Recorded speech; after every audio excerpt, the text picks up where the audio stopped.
right, that was a little bit of the Beatles, Twist and Shout, which is the second song in our guitar course. Now, obviously, the Beatles, one of the most iconic and influential rock and roll bands of all time. They released that song. It was the closing track on their 1963 debut album. But before we dig into it, I want you to know a little bit more about the song. You see, it was originally released and made popular in 1962 by a group called the Isley Brothers. Check it out. As the climate and the culture changed, the white performers started to absorb more of the black culture and integrate it into their music.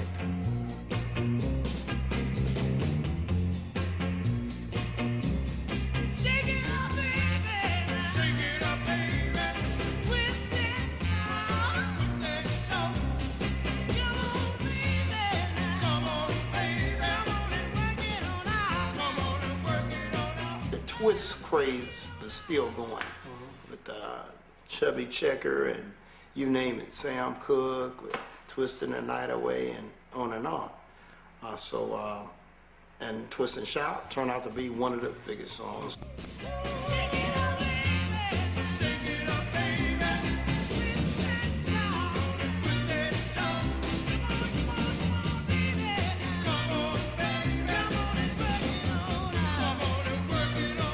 Shake it up, we talking about shake your fanny, you know? Shake it up, baby, twist and shout, mix it up. Everybody's wearing those fringy tight dresses. That was like a real hot song. We were like wild in them days, man. We were like jumping off the stage and swinging on the ropes and curtains of the, I mean, we were wild. And everybody would go wild. When you make me want to shout, people would jump up and lose it. So they started doing a woo, woo, we was doing the woo, shake it up, baby, woo, twist and shout.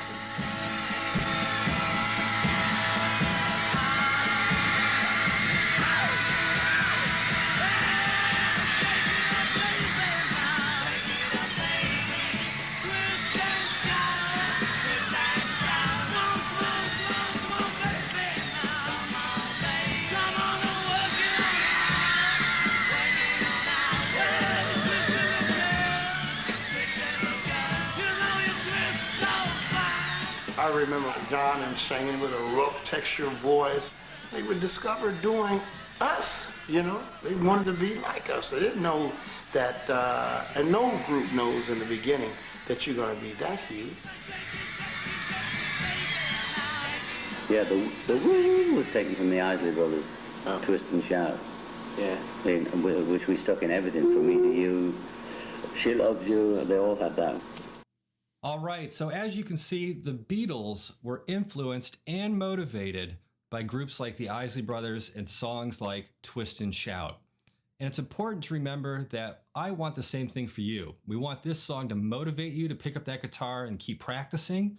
And of course, we want to teach you the next level of technical skills that you'll need in order to not only play this song, but other songs that you are excited about and even possibly create your own music. So, with that in mind, grab that guitar and let's get to work.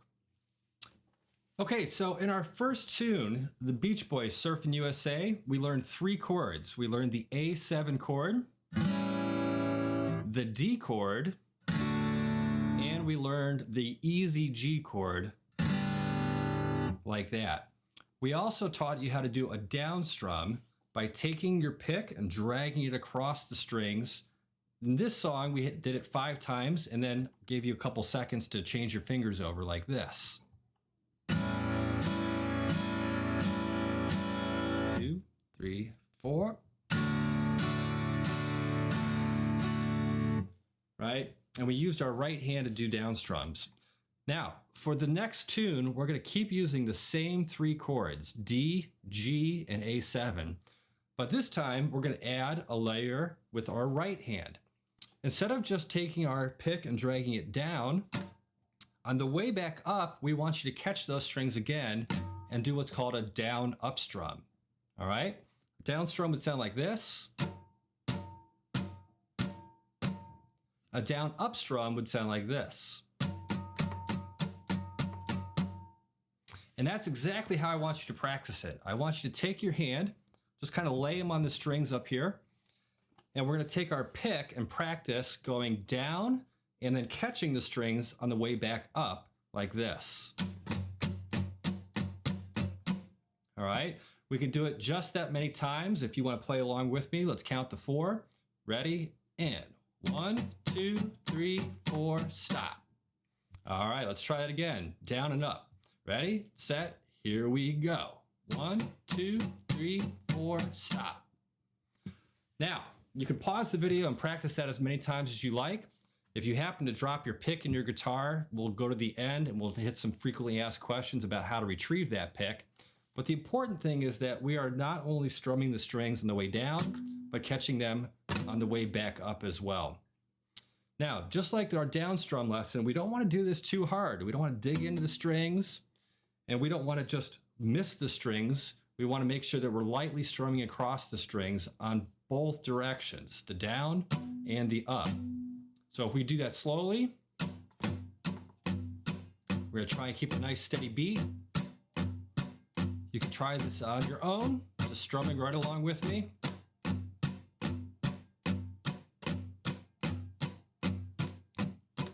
And you want to check and make sure that the pick is going over the sound hole. And again, we're using that sort of flick motion with our wrist, as if we have a little bit of water on our fingertips. And we're flicking it down and kind of flicking back up as we go across the strings. And if you just do this for 3 or 4 minutes, try different speeds. You can go slow, you can go fast. But the most important thing is we're trying to keep what's known as a steady beat. All right? If our beat is boom, boom, boom, boom, we're going down and up, 2, 3, 4, 1, 2, 3, 4, 1, 2, 3, 4. You can see that the downbeat is with our down strum. Beat 1, beat 2, beat 3, beat 4, just like it was for Surfing USA. The up strum comes in between the beats. In music, we'd call that the and, which we'll explain in just a second. So take another minute, try a couple down up strums, and see how you do, and if you can do that while hanging on to your pick.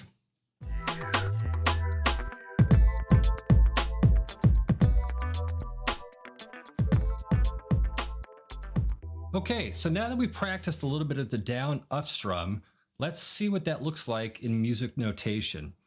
If you get out your packet, check page 3, it should look like this. And it starts out at the top with a little bit of music theory.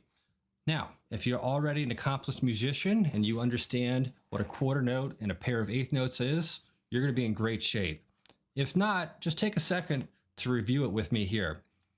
This is a quarter note, which we learned in Beach Boys. We would strum a down strum 1 time for each beat.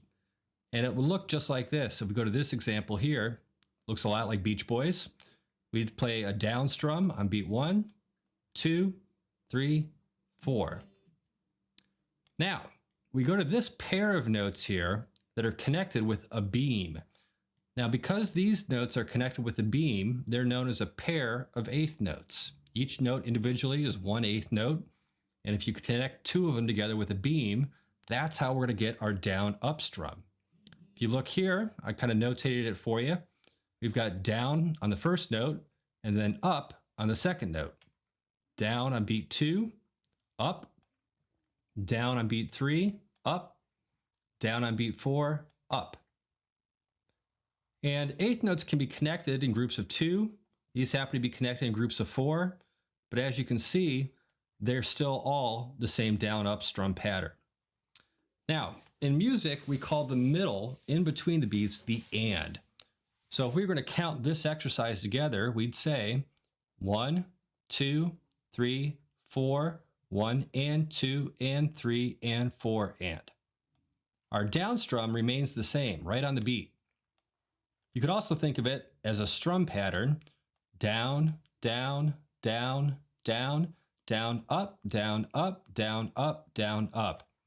If you want to count it, that's great. If you just want to say the strums, that's fine. And if you just want to do it, I'm sure that that will be a way that you can think about whether it's a down strum or an up strum. So now that we know a little bit more about the theory here, let's take a look at our primer exercises. Now, I want you to read with me here. We're going to practice each exercise. I've designed each one to add a layer of skills that you'll need to be able to do in order to play Twist and Shout correctly. We do want you to keep your wrist relaxed and flexible. The down-up motion will be a lot easier if you used more motion in your wrist and less motion in your arm. The last thing is to put this into practice. We're going to take a look at the number one primer exercise. We're going to use the D chord and the G chord. And then we'll look at the notation and we'll see we're going to do a down strum, a down up strum, and then we're quickly going to switch our fingers to the G chord and do one down strum on G. Now that's the first tip that we have for primer number one. If you take a look at me playing guitar here, you'll see I start out in the D chord. I'm going to play down, down, up, and then very quickly I'm going to move my ring finger to that easy G chord like this. And that's about as fast as I want you to go. I want you to try and get that D chord sounding really good. And then move that ring finger over to string 1 to get a down strum on the G chord. And this could take you 5 minutes. It could take you a half hour. The goal is we want you to be able to move your fingers quickly to that G chord like this.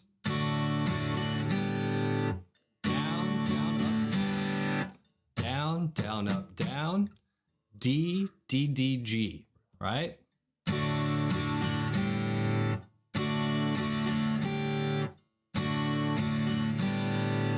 You can practice that a couple ways. You could play it. You could just do the strums. Or, as we learned in the first lesson, we could just lightly touch our fingers. D and G. D, switch G. D to G. D, move G.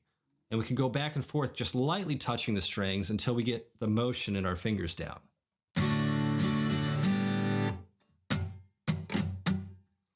D, switch G. D, move G. So pause the video, give yourself a couple minutes or couple, however long it might take you to get that under your fingers. And then it'll be time to move on to primer exercise 2. Okay, so primer exercise 2 is almost exactly the same as number 1, but we want to make sure that that arm and that wrist is ready to go ahead and do a down up strum here. So we're going to play D, down, up, G, down, up. It's going to sound like this.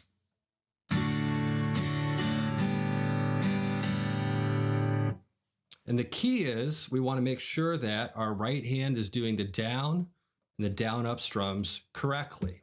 Again, it might take you 5 minutes. It might take you a little bit longer to get that. Stay patient, all right? And see if you can play primer exercise 2 just like that. And then once you're ready, we'll move on to the third and final primer exercise. Okay, now we're ready for exercise number 3. You'll see that we've only added one more skill, D, down, up, G, down, up, A7. We're going to put our fingers on the A7 strings and do one down strum. Now, the key here is that you have to be able to move your fingers quickly in order to hit that A7 cleanly. I'll show you what that looks like by playing it, and you can watch my fingers close to the camera here, okay?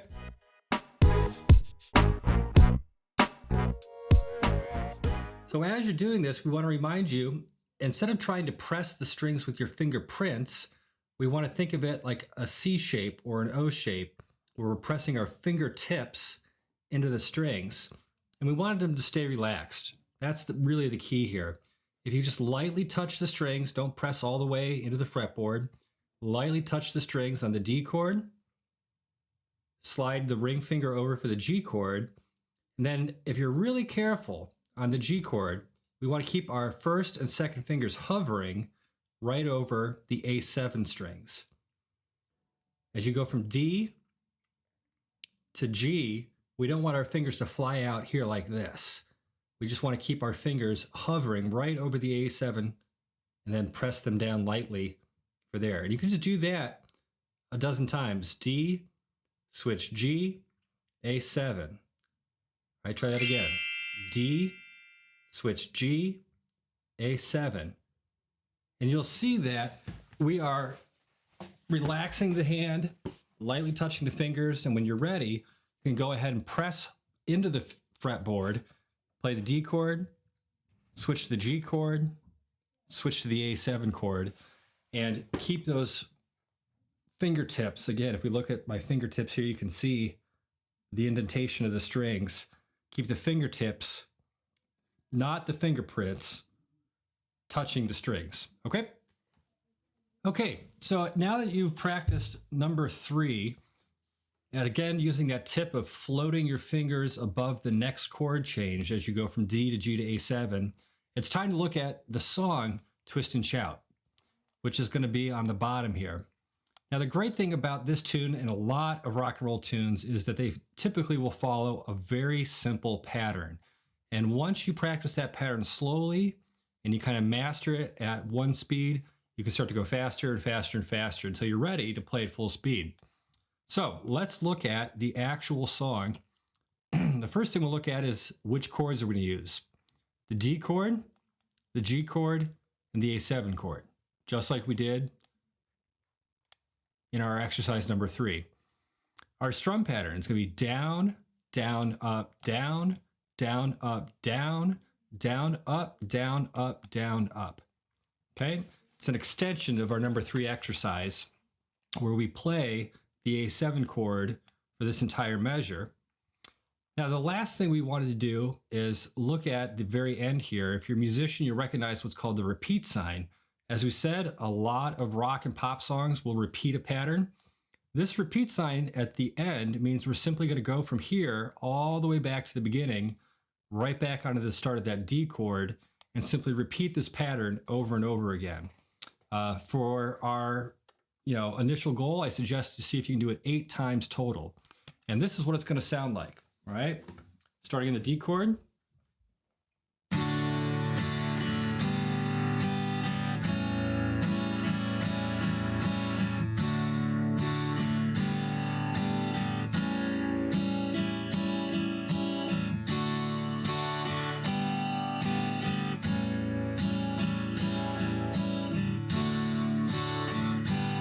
Right?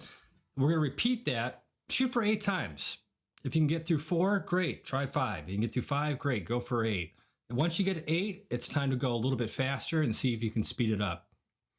Now, with my experience in the classroom, I can tell you the most common issues that we run into here, and that'll help you overcome some problems you might be having at home. The first is making sure that we are moving our fingers to the right chords.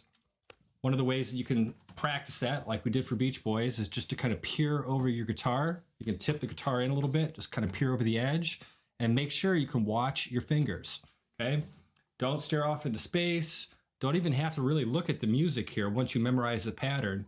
If you can kind of watch your left hand and watch the chord changes, it'll make it easier for you to hit those chords cleanly. So that's my first suggestion. The second suggestion is making sure we're moving from the end of this measure, the A7 chord, back to the beginning here on the D chord quickly. Now, the first time students will start doing this, they'll try to literally get every single strum before they move their fingers like this.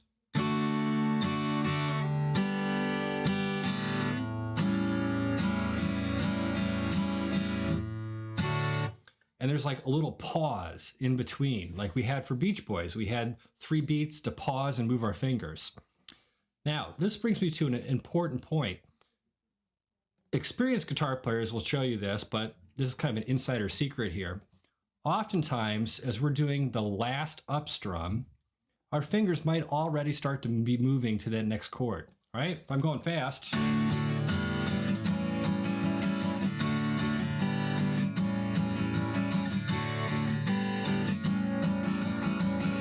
You might not hear it, but on that last up strum, for instance, right here before we go to the G chord, or right here before we go to the D chord, I'm actually doing kind of a ghost strum. Technically speaking, my fingers are already starting to slide over to the next thing, and it's not very noticeable, especially when you're going fast. So as you're practicing this song, you might find yourself going slow,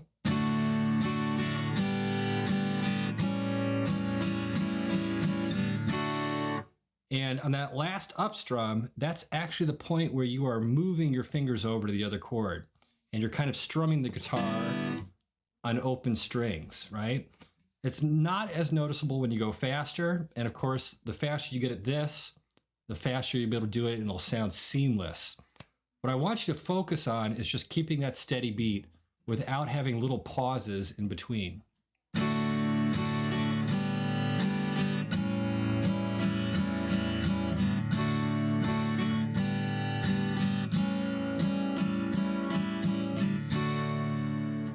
And don't be so focused on getting every single strum exactly perfect. We just want to keep it moving and keep it rolling along. All right? So with those two tips, here's what we want you to do. Practice Twist and Shout by the Isley Brothers / the Beatles.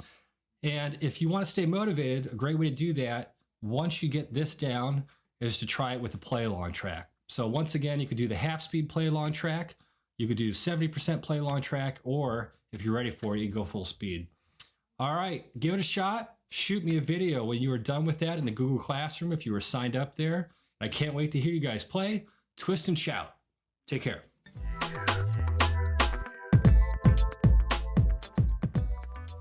So if you'll flash back to lesson 1, you'll remember when we started talking about reading a chord diagram or a chord chart, we said we're going to focus on the chord name, A7. We're going to focus on where our fingers are going. But we said don't worry about these X's and O's just yet. And that's because we wanted you to just feel comfortable strumming the guitar and not having to think about too many things at once. Now that we're working on Twist and Shout, I do want you to think about these things and try incorporating them into your practice. So here's what those X's and O's mean. If you look at the A7 and the D chord, you'll see that we have some O's. On the A7, it's above string 5. We have a finger on string 4, an O on string 3, a finger on string 2, and an O on string 1. Those O's mean open. In other words, we are hitting that string and it's just ringing open. And obviously, we are hitting the strings with our fingers on them. Those are the notes that we want to hear. Those are the strings that we actually want to strum. On the D chord, you can see that there's an O above string 4, and obviously our fingers on string 3, 2, and 1. For the D chord, we want to hear these 4 strings being played. So, what does that mean for the X's? Well, the X is a reference to a mute. If you think about when you mute the TV, you hit that button and you don't hear the sound. Same thing for the X's in the mute notation here. If you have an X above a string, for instance, on the A7 chord, it's on the 6th string, that low E string that's closest to the top of you there, or the D chord, you have an X on string 6 and on string 5, we're essentially going to try and miss those strings. We don't want to hear those strings. The chord will sound better. Those notes don't actually fit into the chord perfectly. So the more we can avoid those strings, the better your chords will sound. Now, I'm going to demonstrate that for you. And again, it takes some getting used to. It takes a lot of practice. Don't worry about it if you don't get it perfect at first. We want you to stay relaxed as you strum. But this is a good opportunity to think about how to make it sound even better when you're spending all that time practicing anyway. All right, let's check it out. So let's start with the D chord, the first chord in Twist and Shout. If I strum all of the strings, you'll notice that the low E string down here, and especially that string, as well as the 5th string, the A string, they don't quite sound like they fit in the chord. All right? If I play a D chord, and I strum string 4, 3, 2, and 1, it sounds really nice. If I strum the 5th string and the rest of those notes, it sounds okay. But listen to what happens when I play the low string you can hear it kind of clashes a little bit. And that's because the E string does not fit into a D chord. Again, take a listen. You'll notice that that note doesn't really belong, and that's why the X is on there. We're going to try and miss that 6th string, and for the D chord, if you can miss the 5th string, the A string, that's great as well. Now, A does fit in the D chord. It's not going to be the end of the world if you hear it, so don't freak out. That sounds great. Sounds pretty good. That doesn't fit together at all. So let me show you how to practice strumming while missing that low E string. Check it out. So here's what it looks like from your perspective. As you're playing that D chord, and if you're using a pick in particular, you want to try and strum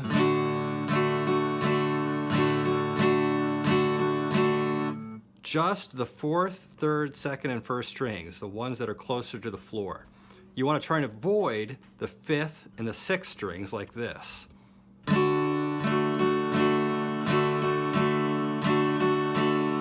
And you can practice just that D chord, just that down, down, up strum as you attempt to miss those bottom 2 strings.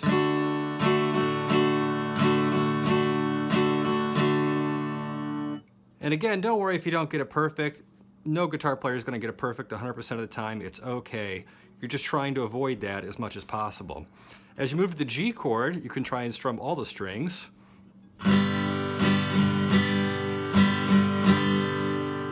When we learn the full G chord in just another tune here, you're going to be using all the strings. And for the A7, same thing. We're going to try and avoid the 6th string.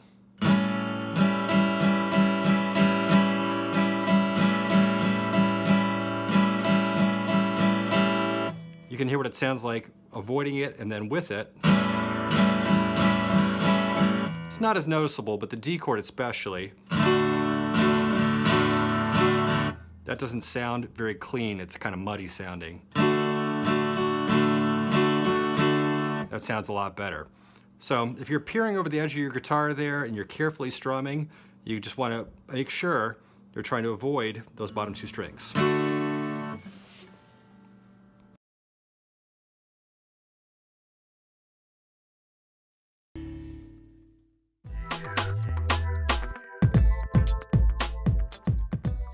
All right, as you keep working on the Beatles, we'll take this opportunity to answer 3 frequently asked questions. The first is about tuning your guitar. The second is how you get your pick out of your guitar if you drop it into the sound hole. And the third is string selection. Which strings might be best for your instrument? So let's start with the first question. In lesson 1, we talked about some different methods of tuning our guitar. And I want to introduce you to what's known as the guitar clip-on tuner. I have one here that came with my daughter's guitar. And if you'd like to purchase one of these items, they are fantastic. Once you learn the basics of tuning your guitar, you can use a clip-on tuner to quickly check every day, every time you pick up your instrument, and make sure that your guitar is in tune and sounding its best. And the easy thing to do here is to simply turn on the tuner. You'll see that mine has a little arrow that's pointing. You're going to take it and clip it to the headstock of your guitar, and it actually senses the vibrations of the strings through the body of the guitar, and it'll help tell you if your instrument's in tune. So for instance, when I go ahead and play the E string, the low E string, you'll see the letter name of the string will pop up. And this one's kind of fancy. It has a green screen that lights up if it's in tune, which you can probably see there. If it was a little bit low, you can see how the arrow is pointing off to the left side there. If it was a little high or sharp, you can see that the arrow is pointing to the right side. And once you adjust it correctly, you'll see that the arrow is now pointing straight up and down. This one happens to light up green. You can do that for every string on your guitar. And the best way to do that is to try and basically avoid all the other strings. You want to make sure you're only plucking Sometimes your thumb or your finger will work best for this, one string at a time. There's the E. There's the A string. D string. G. Oh, you can see that B string is just a little bit out of tune, so we're going to make a slight adjustment to it. You might have to experiment. You know, am I supposed to go lower? Am I supposed to go higher? Which way is this twist? If you just twist it very slowly, as you pluck the string, you'll be able to figure that out. And then our high E string like that. So a clip-on tuner is an awesome, awesome resource for anybody out there once you've figured out the basics of getting your guitar in tune. So the second frequently asked question is, what happens if I'm strumming and the pick ends up inside the guitar? Believe it or not, this happens all the time, especially for beginning guitar players if you're using a pick.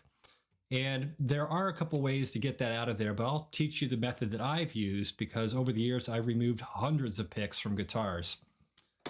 I would suggest taking your guitar and holding it flat and kind of look into the guitar. Make sure you have some good light overhead so you can see. And then it's kind of like a game. It used to be a game called Labyrinth, where you had a marble on a wood little maze.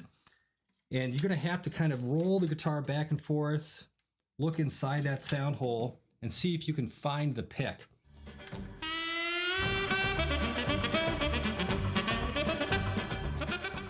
Try and line it up right with that sound hole. And I'll show you what that looks like on the camera here. So as you can see here, I've got the pick. I've managed to kind of move it around and get it right underneath the sound hole. And once we have it in that position, here's where we're going to flip the guitar. So now that you've got the pick lined up right there, what we want you to do is do a quick flip of the guitar and just turn it upside down like that. And you probably couldn't see it, but you might have been able to hear it. The pick dropped through the strings, you're good to go. The last thing I want to share with you is about guitar strings. Now, if you have a guitar and it's strung up and you manage to get all the strings in tune and it's working for you, I wouldn't muck with it just yet.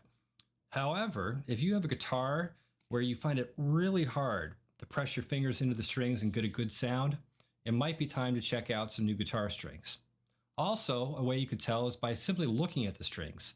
If they are a bright brass color, then they're probably in good shape. But like all metal, strings will start to rust over time. So if they're kind of brown and gunky looking, a new set of strings not only will sound better, but it'll feel a little bit different on your fingers. It'll be easier to get a good sound out. Now, as we learned in the Beach Boys lesson, each string has a different thickness, right? The low strings are the thickest, the high strings are the thinnest. But when you look at a package of guitar strings, or if you're searching online for guitar strings, you'll notice that they can actually have a descriptor here: light gauge, medium light gauge, heavy gauge. What that means is that the actual thickness of the strings varies slightly, pack to pack. The heaviest gauge strings are the thickest, and the light gauge strings are overall the thinnest. You could even see they actually, again, wrong side, they actually have the thickness, the gauge of the strings listed here. The low E string, the thick one, is 0.047, and the high E string is 0.011. This is what I would recommend if you are a beginning guitar player. I love to use light gauge strings for beginners because it's easier and it takes a little less finger pressure to get those strings all the way into the fretboard and get a good sound. If you're looking for a specific recommendation, this pack right here by D'Addario were my favorite for all my classroom guitars. I restrung all 30 of my classroom guitars using these strings. They're known as silk and steel. And for my beginners, I found that they were the best in terms of getting a great sound, in terms of staying in tune, and for the amount of pressure that was needed to actually press your fingers into the fingerboard. It didn't require a lot of pressure to get a great sound out of those strings. So if you're thinking about restringing your guitar, I would recommend starting with the D'Addario Silk and Steel light gauge acoustic strings. And if you have an electric guitar, it's not something you have to think about quite as much because most electric guitar strings are already a very light gauge. You know, if you are having some problems with that on your electric guitar, you could look at getting a lighter set. But most electric guitars have pretty thin strings to begin with. The acoustic guitar strings tend to be a little bit thicker. All right.